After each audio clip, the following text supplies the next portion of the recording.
dead month, but you get elected and you're waiting to get going, get going, get going. One of my committees, and O'Brien. it'll be a fun night, and looking forward to get back to it. I'm not one of your constituents. Oh, no, that's because I was only talking all the time. Okay. No, That was good. That was like very professional. That was good. I'm glad that you said that. I've been like.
TJ can.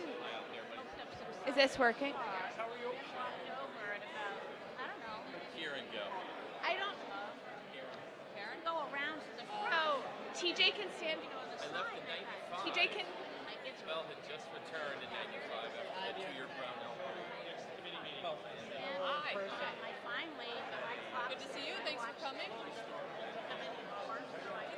it nice to be in a happy room for once? Well, I wonder if they knew because Right. So this is for the. Right, we won't have a mic for the oath, which is fine. TJ's gonna stand right here. Burrow's gonna stand right here.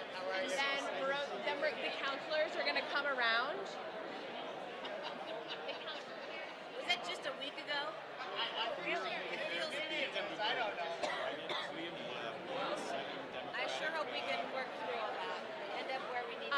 I'll go tell them now that we're gonna administer the oath. They can stand up front. And You as well. then Regular. after everyone's sworn in, Maybe not by choice. Good. How are you? I'm sure you'd be happy to just do your job, but we've had some different ideas. Yeah, this has just been a celebratory meeting, and that's that. And we won't be here past 8. So yeah, the public forum was just getting going last meeting.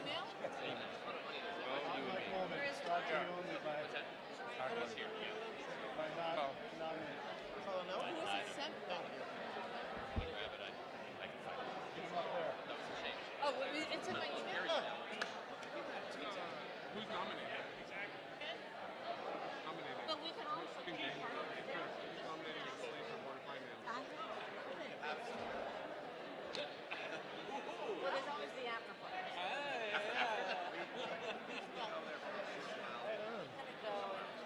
Yes. Good. Thank you.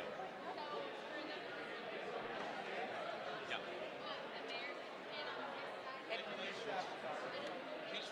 You go show us where to stand. Stand. It's the way we do it. Where would you like us to stand though? Very good. Line them up. All in one line? Are you talking about the re-elected councilors? Just one.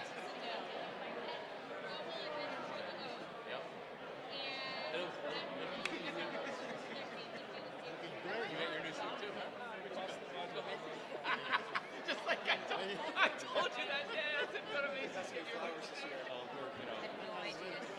Right away, go right away. Those are left over from St. Patrick's Day. He's the best dresser. Yeah, short guy, very short guy. Yeah.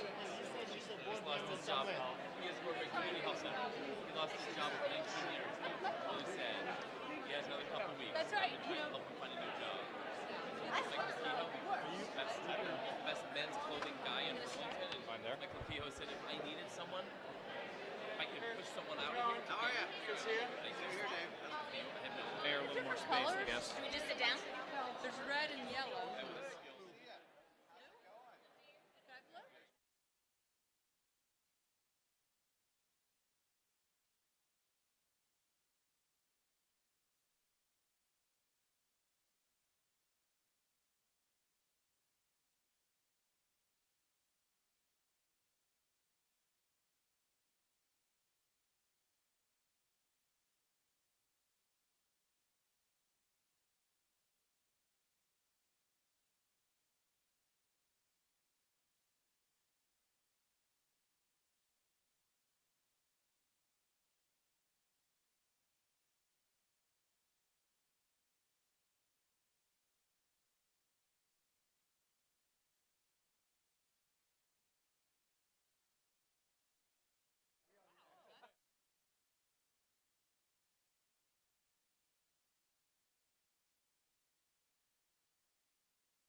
Max told a great story about your phone, just so you know.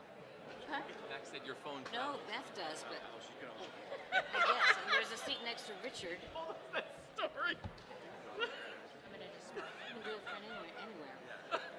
Jane thought it was hysterical. Good. Thanks. Oh.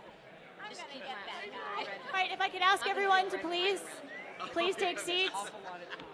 Here's the part. Nothing lasts red and white. That outfit. Oh, you walk in the van. Listen, you pull it out here. Thank you, everyone. So we will call tonight's meeting to order at 7:10, please. First item on the agenda is the agenda. I'll take that.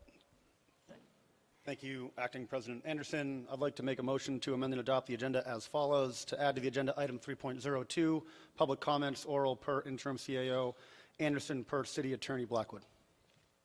Thank you. I'll second that and suggest that we join together in the Pledge of Allegiance.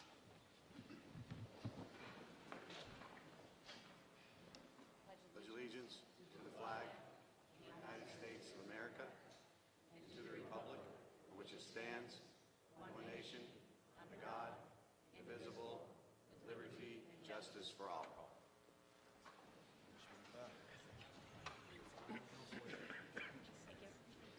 All right, so we have a motion and a second. All those in favor? Aye. Opposed? Thank you very much. So for our next item on the agenda will actually be to ask four of the counselors, one from each party, to please escort the mayor down to council chambers for the swearing in. So I would like to ask Councilor Wright, Councilor Mason, Councilor Busher, and former President Nodell to please escort the mayor in.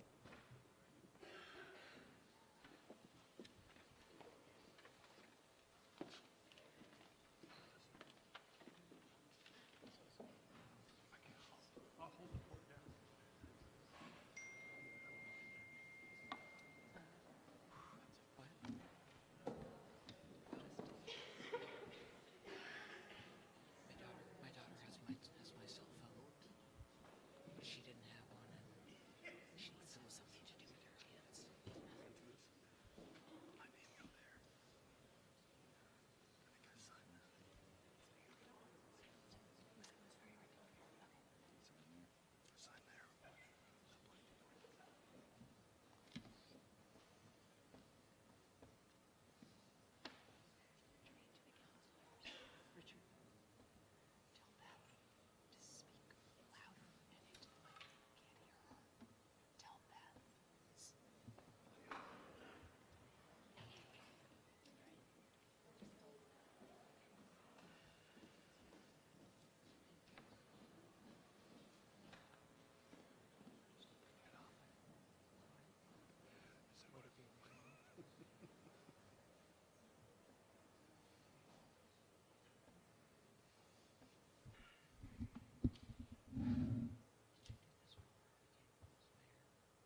So Attorney General T.J. Donovan will now swear the mayor in.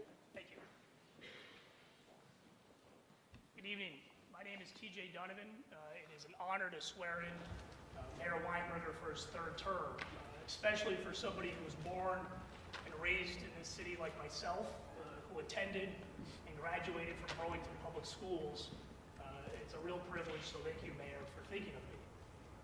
And although, to the chagrin of a few, mostly my mother, I have moved to a city south of here.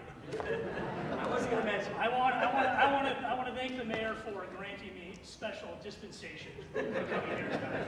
Thank you for bringing me home. I want to acknowledge Governor Phil Scott, who's here tonight. Governor, thank you for being here.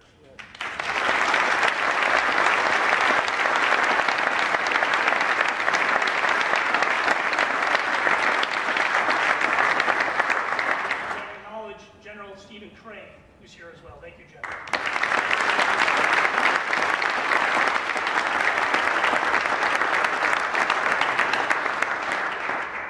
And two former but great mayors, giants of this city, Mayor Peter Clavel and Mayor Frank Cade.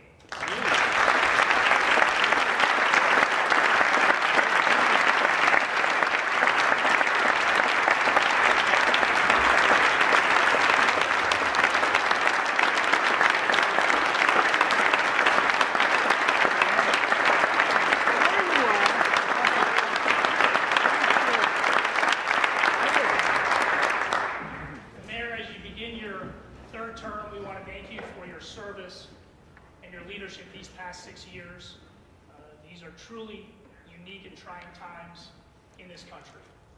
We look forward to your continued leadership. I believe that this city, at this critical time in this nation's history, will look upon Burlington and your leadership, as the poets say. It will be here that hope and history arrive, and Burlington will be, as it always has been, a shining city upon the hill for everyone who resides here. Thank you, Mayor Weinberger, for your leadership.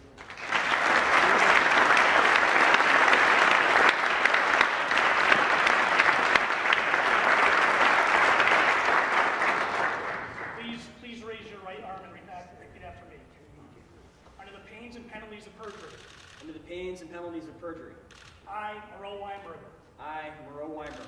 Do solemnly swear and affirm. Do solemnly swear and affirm. That I will faithfully execute the duties of the office of mayor. That I will faithfully execute the duties of the office of mayor. To the best of my judgment and ability according to law. To the best of my judgment and ability according to law. Congratulations.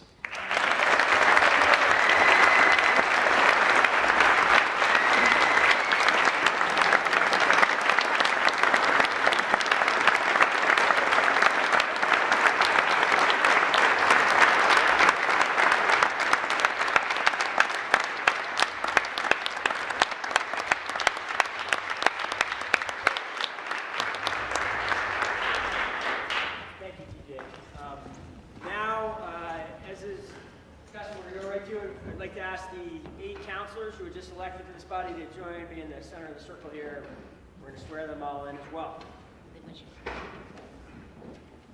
4 counselors got to sit out this last round. But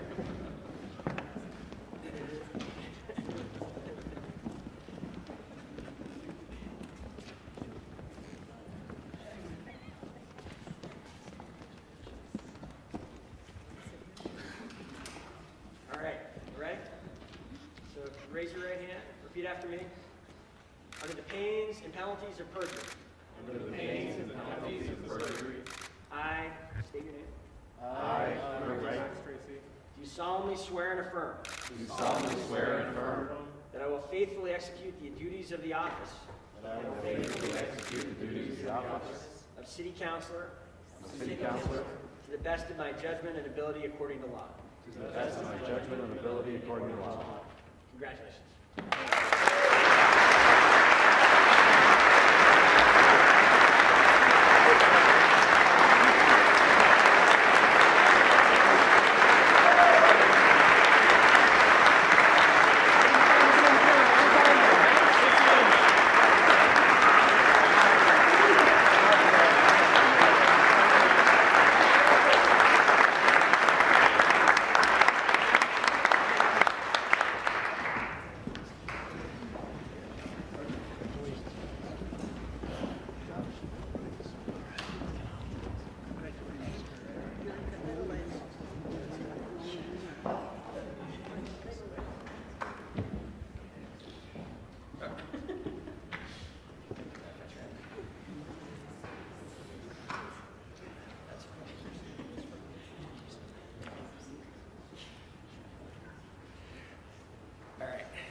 Okay, good evening and welcome to Contoy's Auditorium for our annual celebration of democratic renewal and reflection on the well-being of Burlington, Vermont, a city of opportunity.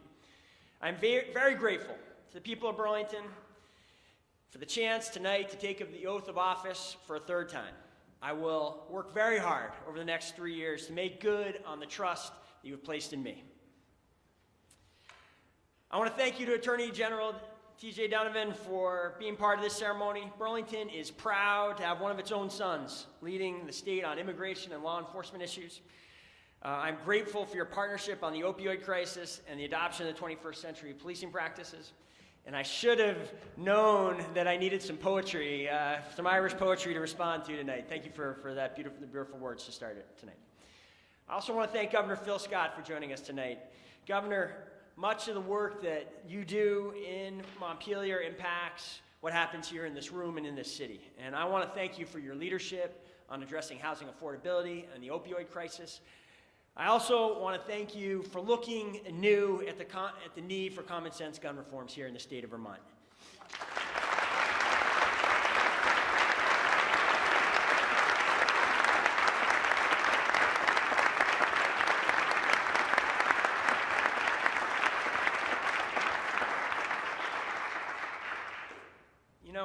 The courage and resolve to respond to events and to change policy direction when needed is a rare thing in American politics. And the people of Burlington see and they welcome your bravery on common sense gun reform.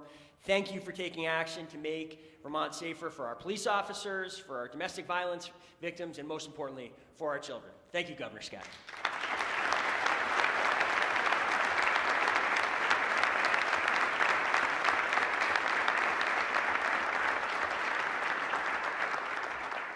The governor doesn't work alone in Montpelier, and I want to thank all the state reps and state senators who have joined us here tonight, including President Pro Tem Tim Ash is here. Thank you.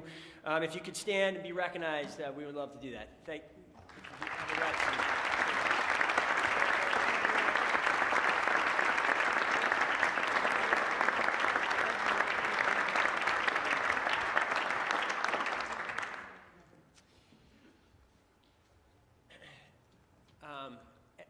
As TJ said, I want to thank Mayor Peter Clavell and Betsy Ferries and Mayor Frank Kane and Mary Jane Kane for being here for tonight, but moreover for the incredible service and sacrifice you gave to the people of Burlington and still continue to give to this day. Thank you for your service.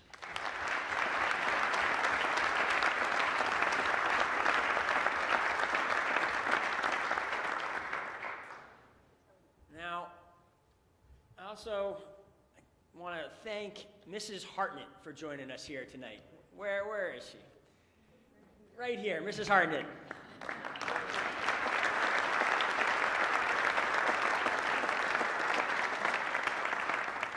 Mrs. Hartnett is here with many members of her family.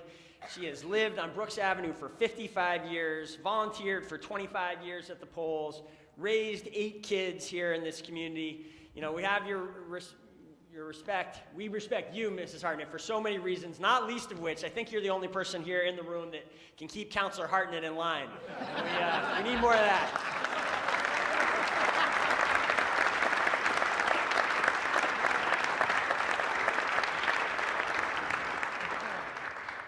General Stephen Cray and Lisa Cray, I want to thank you for being here tonight and for all you do to keep this community safe and to build the links and relationship between the people of Burlington, Vermont and the Vermont National Guard. Thank you for your service, General.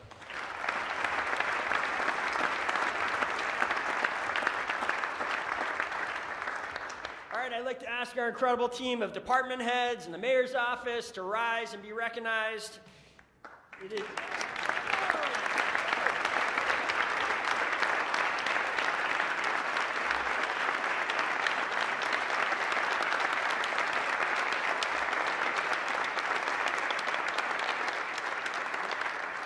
It is truly one of the great joys of this job, and there are a lot of them, but one of the best is getting to come to work day in and day out with this great team, a truly outstanding group of individuals.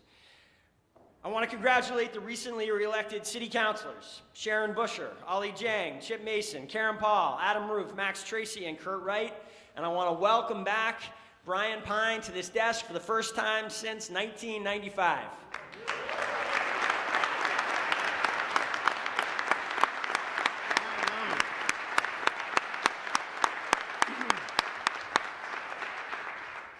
I also want to recognize Councilors Richard Dean, Dave Hartnett, Jane Nodell, and Joan Shannon.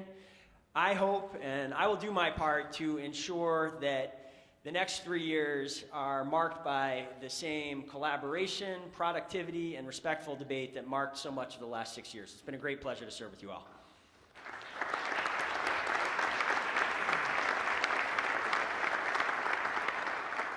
Finally, to my parents, Ethel and Michael, thank you for being here tonight and for all of your love, support, and good teachings over the years. And to my wonderful life partner, Stacy, thank you. Without your patience and love, support, and no small amount of sacrifice, it certainly wouldn't be possible to do this job. Thank you to the three of you.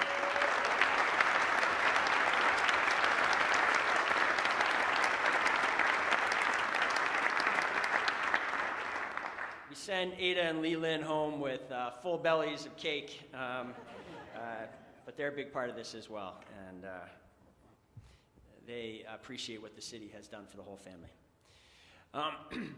Okay, I would like to start my report on the state of the city with some great news.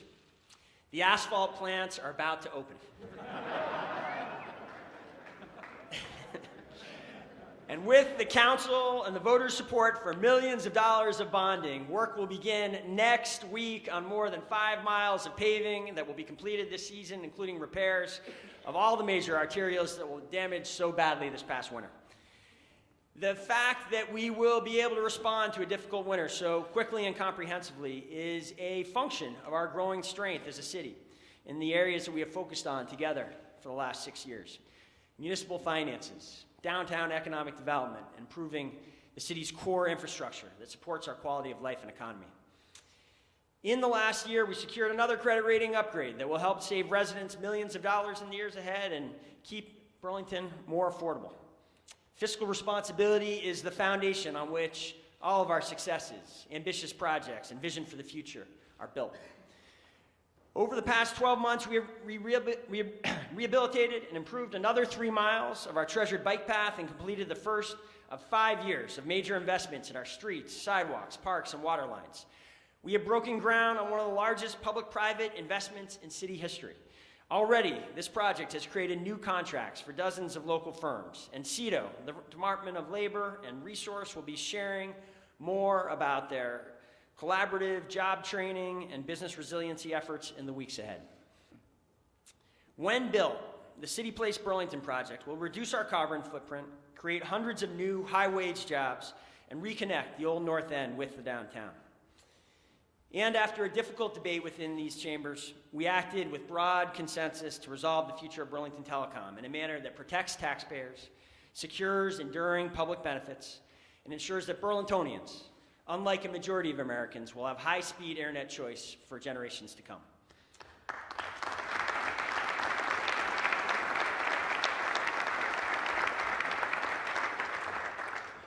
While we are seeing progress on these initiatives and many more, the events of the last year, including the elections here on Town Meeting Day a month ago, have made it plain that our community's work towards a more just future is not done. As in many successful American cities today, there are deep concerns within our community about the rising costs of housing, pushing low and middle-income households out of Burlington, and frustration that this problem is not being addressed quickly or effectively enough. Some of our neighbors desire more and different city engagement. We have major unmet child care needs as a city, and we continue to grapple with how best to treat those struggling with opioid addictions.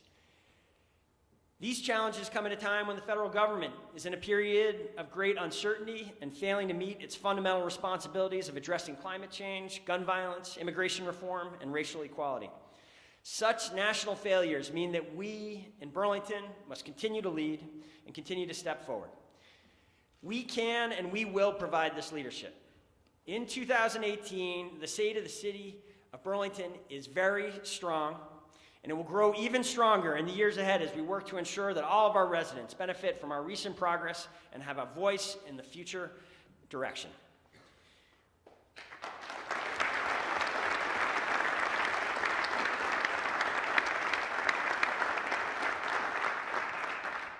Though we have much to be proud of as a community, we still have much work to do to become the welcoming, equitable, and sustainable city we aspire to be.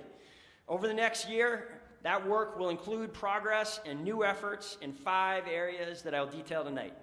Collecting and analyzing data on city equity initiatives, working to turn the tide of the opioid crisis, continuing to build our early learning initiative, taking our next steps towards becoming a net zero energy city, and strengthening our public engagement efforts. I'll then conclude with some thoughts on the link between these efforts to make Burlington more equitable, sustainable, and welcoming in our downtown housing and land use policies.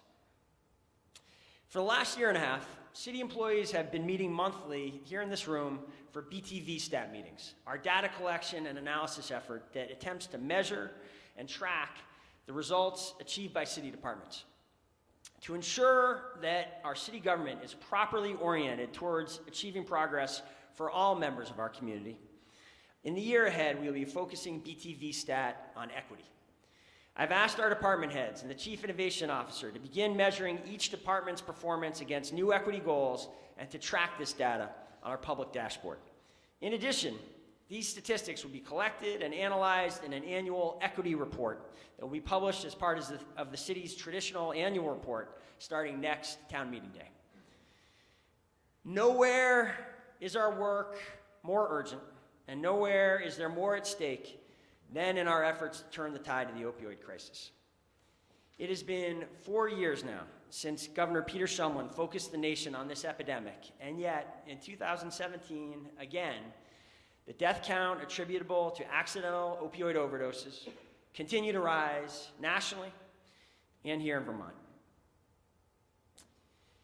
More Americans now die every year as a result of accidental drug overdoses than were killed in the entirety of the Vietnam War. Too many of those deaths continue to happen right here in Chittenden County. Since last August, we have lost 13 of our neighbors to this terrible scourge. One of those lost was Sean Blake, aged 27. And this is a picture of Sean and his parents.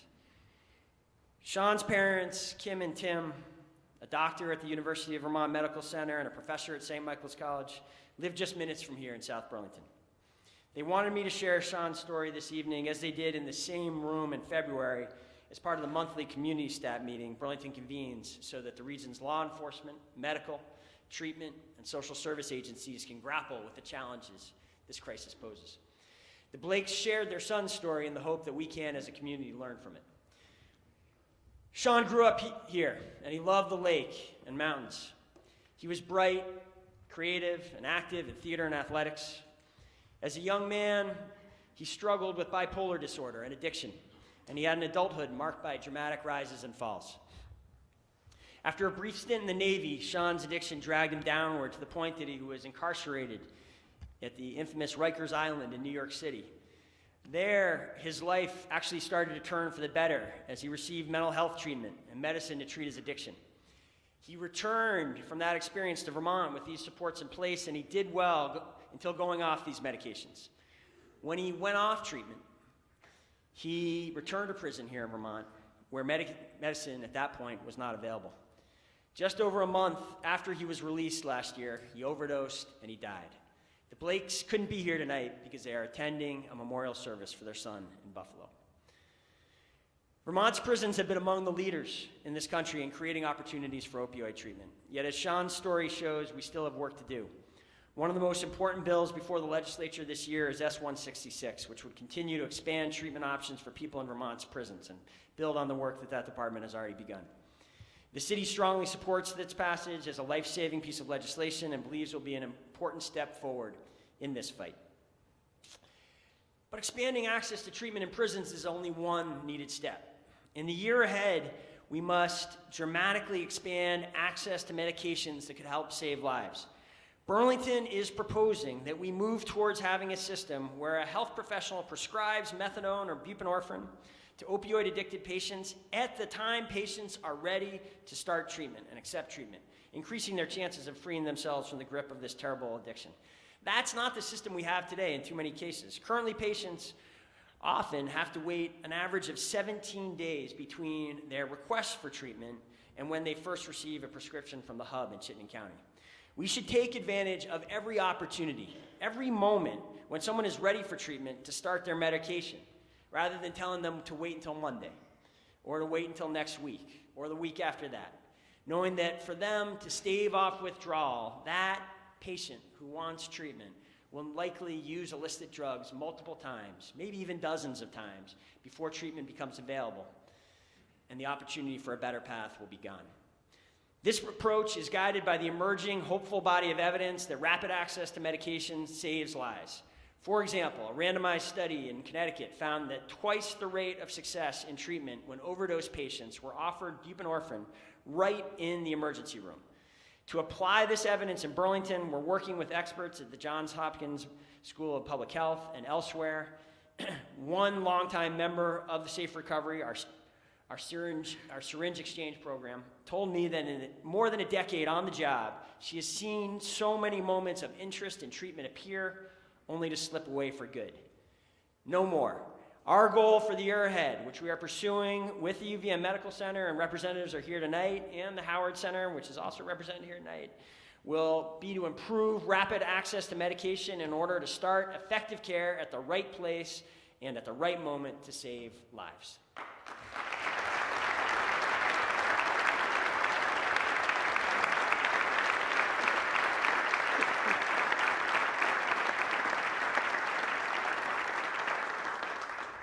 I want to thank the Burlington Police Department and the Burlington Fire Department and their chiefs for leading the way on taking on new roles and responsibilities in response to this crisis, while at the same time continuing to meet the public's very high expectations in all other areas of public safety.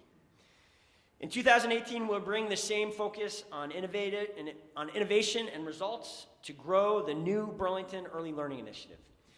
While we had conducted extensive research with you, when you, the City Council, approved the first allocation of city funds for this effort last July, with that commitment, the city stepped into a new area where we had little precedent locally or nationally to look to. What we did have is clarity that hundreds of our youngest Burlington toddlers and infants were not getting the high quality of care they deserved, and a shared intent to take action to address this challenge. Infant and toddler care is a major equity issue. When kids do not have access to high quality care during this critical time, they start pre-K and kindergarten already behind. And too many of these kids then struggle to ever catch up. 9 months after the program was created, it is starting to make an impact on the ground. Together, last week, we made our first grant to a center that will create 4 much-needed new Burlington infant and toddler child care slots.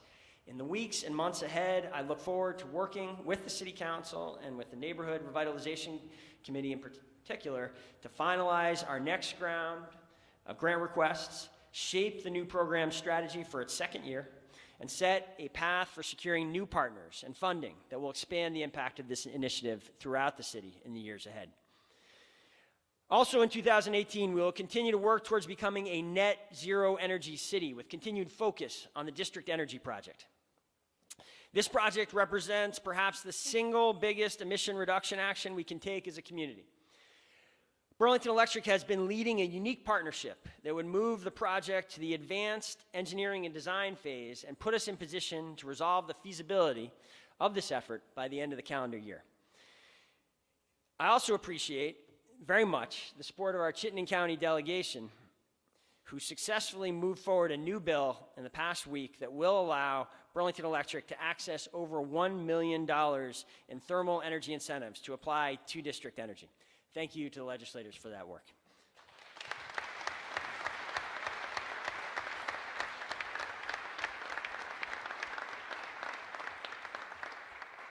While the city continues to pursue this and other critical work, we must continue to communicate and engage the public fully.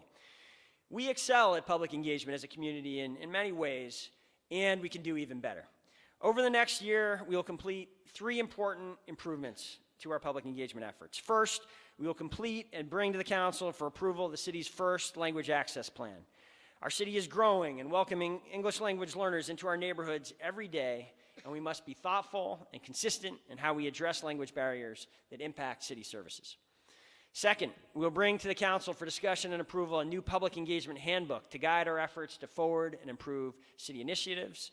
And finally, as proposed by others in the recent campaigns and consistent with a resolution that Councilor Karen Paul has proposed to the administration, we will look to review the role and responsibilities of the neighborhood planning assemblies and how the processes by which city departments work with the MPAs and other stakeholders in our community can be improved. These initiatives will do much to make our community more equitable, sustainable, and welcoming. They will ultimately only succeed, however, if we get the fundamentals right and fully fix our downtown housing and land use policies. Growing, dynamic, evolving cities have room and opportunities for people of all backgrounds, incomes, and ages.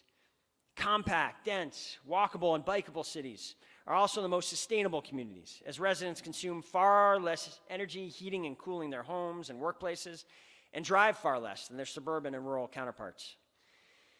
In contrast, communities that put up regulatory walls to stop change lock in some of their physical character, but they lose their community's soul in the bargain. Young households and the middle class are pushed out by rising demand and older, wealthier households, while low-income households, refugees, and others seeking opportunity are blocked from even getting in the door. This is the future we were headed towards just 6 years ago. We had created only a couple hundred downtown homes over the prior decade despite mounting demand. Younger households were measurably being forced out of the downtown in that period as the average Burlington rent climbed to 44% of median income. Over the last 6 years, I'm happy to say the council and the voters have repeatedly taken action to open new opportunities with our downtown development policies, and we are now on a different trajectory. Since 2013, more than 1,200 downtown homes have been built or are in the construction pipeline. This effort is starting to work. Vacancy rates are edging upwards, and landlords are reporting new price and quality pressure as they seek tenants. And this is happening even before the first of the major new downtown projects opens at Champlain College's 194 St. Paul Street this fall. This work, however, is not done. At front doors and coffee tables around the city this winter, the cost of housing continued to be the most urgent problem on the minds of our voters. Young couples told me they were on the verge of leaving Burlington or even the state for rent relief. Retirees described years of frustrated searches for downtown apartments near their grandchildren. And students, many of whom are here tonight, turned out in very high numbers this town meeting day, in large part because they are demanding better living conditions. In short, we have much more work to do to work our way out of the affordable housing crisis. On March 6th, after much debate, the city voted to keep moving forward with this work. In the year ahead, we must bring new resources to our local housing trust fund and get our parking, affordable housing, student housing, and other local land use policies right. This work is difficult and will continue to require focus and commitment. When we get it done, however, we will ensure that Burlington will remain what it has been in the decades ahead, what it has been throughout its 150-year history. Vermont's city of opportunity, where all are welcome to start a career and a business, where people of all backgrounds can buy a home and start a family, and where Burlingtonians of all ages thrive. Thank you all for being part of this important annual tradition. I'm excited and eager to take on the challenges of the next year together. Let's get back to work. Let's have a great 2018.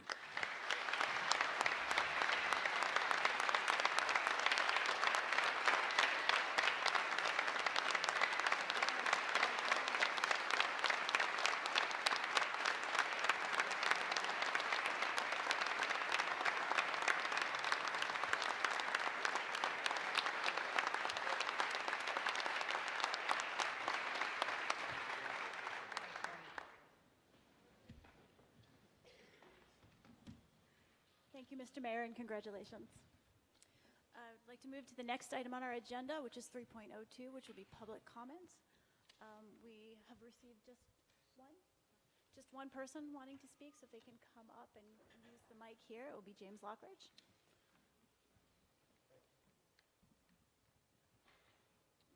I want to send congratulations out to the mayor and to newly elected councilors, especially to Brian Pine, who I'll be proud to have represent me in Ward 3. During this election, we saw many candidates say that Burlington needs more transparency and more citizen voices welcomed into decisions in city government. As people like me have spoken up since 2014 to ask for more transparency and representation in how our arts office is governed, we were told by BCA leadership that the lack of response is the response. While we were asking for more representation for the arts community, including music and theater and dance, the Board of BCA voted to allow the annual re-election of board members who had already completed the three-year terms allowed by its bylaws. 30% of our city's Arts Office Advisory Board is now, in practical terms, permanent and has been there for more than 10 years. 30% of the board will never be new voices. At a meeting of the Parks, Arts, and Culture Committee, the director of BCA described these permanent voting board seats as rewards. If the mayor were to declare that 1/3 of the city council were to hold permanent voting seats, and the mayor were to call those seats rewards, would you be okay with that? Or would you be inspired to do the job of leadership? You were elected because you're trusted to steward our democracy and make us proud of it. Burlington City Charter says that you, the City Council, is responsible for oversight of BCA. If fairness and transparency is going to happen there, it will be because you, as a person with integrity and as an elected representative, choose to live up to the values that got you elected. Thank you for hearing this. It hasn't been heard yet.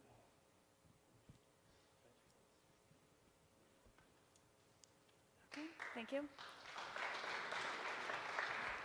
We'll now move on to the next item, which is 401, which is election of a new city council president. So I will open the floor to nominations, please. Councilor Nodell. Thank you very much, Acting President. It's my pleasure to place in nomination the name of my colleague and friend, Councilor Kurt Wright. Kurt was just recently re-elected, by the way, in his first unopposed race ever in either the State House or the City Council, just showing how much his ward feels that he really represents them well. Kurt is a seasoned legislator, having served, of course, many years with distinction in both the City Council and the State House. We know that Kurt will be fair to all city councilors, that everyone will have equal access to the floor and to move forward their initiatives. I'm very confident that he will defend the council's role in our city government as a strong and independent body while working productively with the mayor to move the city forward. Finally, I know we all know that he will serve in this role and yield the gavel with humor and patience. And I'm sure everyone is looking forward to that. So with that, I will close my nomination with, and I'm very, very proud to be your colleague and friend, Councilor Wright. Thank you, Councilor Nodell. Any other nominations? Seeing none, I will ask for a vote. All those in favor of electing Councilor Kurt Wright as president of the City Council, please say aye. Aye. Aye. Any opposed? Great. Thank you. Congratulations, President Wright.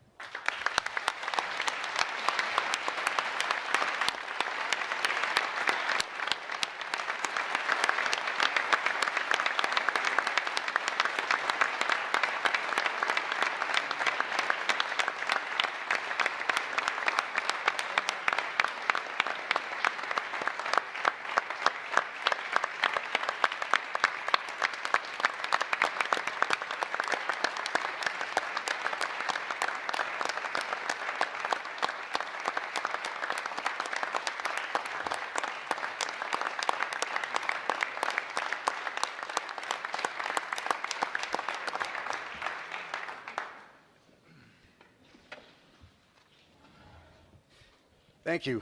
And I will make this brief because Councilor Hartnett has let me know, get this over with, the NCAA start in a little over an hour. Is anybody surprised?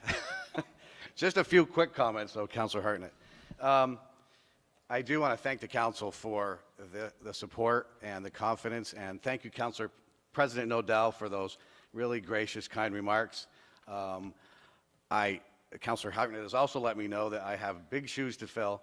I don't think anybody could run a more efficient meeting than you have for the last 3 years and put in the kind of countless time and energy you have to the job throughout these past 3 years, I know on a daily basis. So thank you, Councilor and President Nodell. Thank you. Thank you very much.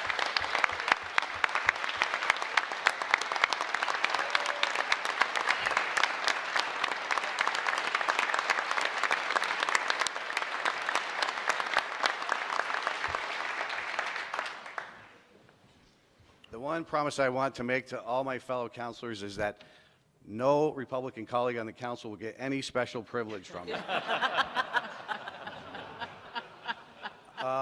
Just a few quick, everybody's been mentioned out there, but again, I want to thank Governor Scott for being here. I don't remember, of all the times I've been here for mayoral State of the City speeches, I do not remember seeing a governor. Maybe I missed one, but thank you, Governor Scott, for being here. Could not be more happy that you were able to make it.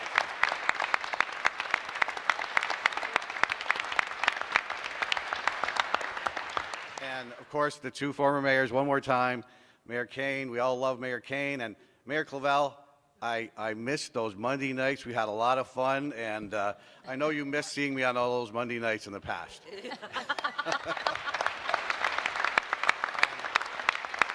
and Mayor Clavel reminds me on a regular basis that he is now my constituent, and he will be weighing in regularly. Lastly, actually one more. Again, Mrs. Hartnett and the Hartnett family, I'm glad they're all here, but Mrs. Hartnett, you deserve a medal. I mean, and I will be seeking your advice and help with Councilor Hartnett from time to time. Lastly, I do want to thank every former city councilor for being here. I see Barb Perry, I see Tim Ash, I see Mike Monty, Celine Colburn, and who did I miss? If there's any former city councilors, please stand up. Any others that I missed? Thank you to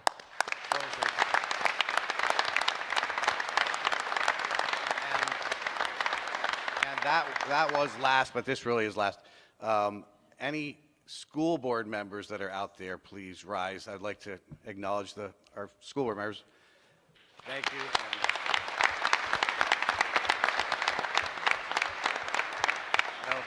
I know things are quiet on the school board right now. So with that, I just, again, pledge to the City Council that we will work well together. I look forward, Mayor Weinberger, to working together with you on the many initiatives that you just outlined for us, and working together with all councilors in a cooperative and collaborative spirit, and let's make it a great year. With that, I will turn it over to Councilor Mason to move to the next item on the agenda, which is the election of the Board of Finance, and I will turn it over to Councilor Mason for a motion. Good save, President Wright. I would like to, at this point, it is my pleasure to nominate Councilors Busher, Nodell, and Paul to the Board of Finance, each of whom have served, putting in countless hours in support of the city and our efforts over the last couple of years. And I know I'm hoping you'll have unanimous support of this council as you move forward in that endeavor. Thank you. Thank you, Councilor Mason. Is there a second to that motion? Seconded by Councilor Roof. Any discussion? Seeing none, all those in favor of electing the slate of Councilor Paul, Councilor Nodell, and Councilor Busher to continue to serve on the Board of Finance as Board of Finance members, please say aye. Aye. Any opposed? We have our Board of Finance for the next year. Congratulations.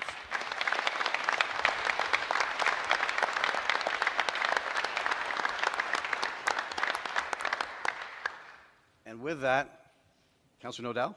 I move we adjourn. Seconded by Councilor Hartnett. Any opposed? All those in favor of adjourning, please say aye. Aye. Any opposed? We're adjourned. Thanks for everybody for coming out tonight.